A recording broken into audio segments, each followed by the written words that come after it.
That's one of the things that I love about the CardioCoach is that you can do these alternate forms of testing Yeah. so that we can do your regular traditional VO2 max test, but then we can have someone come in a variety of conditions and just run that VO2 long mode. And so we can do like that zone confirmation test, right? We can do Yep. the kind of fat max testing. There's a variety of different testing that we can use to provide resolution on some of these zones in a little bit different way. And so there's a variety of ways to look at this. But you're exactly right, right? When we standardize those conditions, repeatability is really good, right? The accuracy Yeah. is really good. And again, then some people have the complaint. It's like, okay, well, repeated tests, maybe that shows up the same. But when people go out and, maybe it's hotter, maybe it's more humid, that's not going to be accurate at all. And back to your point, right? It may not be the same exact point, but we're not saying like you have to exercise at this exact heart rate, right? Exercise at 150 beats per minute, and that's your point. And if you go above, Yeah. this is why we look 147, and if point you're 5. right. You better have those.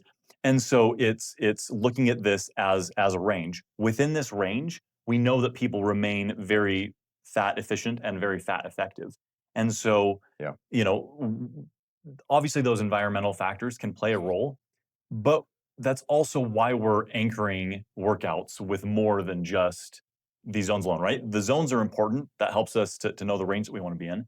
But then we're also anchoring it with, well, like, do I feel like this is a lot harder today? Mhm. Or at the same pace, is my heart rate much higher today?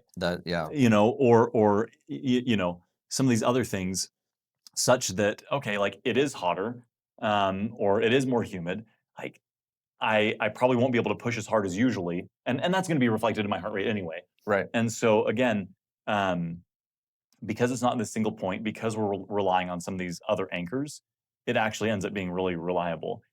And otherwise, most of the methods are based on percentages, Mhm. right? And so it's like, well, am I actually driving the adaptations that I'm thinking to? I just ran this through some random percentages and hopefully, but being able to actually look at the metabolic data and have people train according to the metabolic data, we know that we can get people the results that we're looking for, right? We know that we can structure training plans in such a way that it drives the adaptations that we're looking for.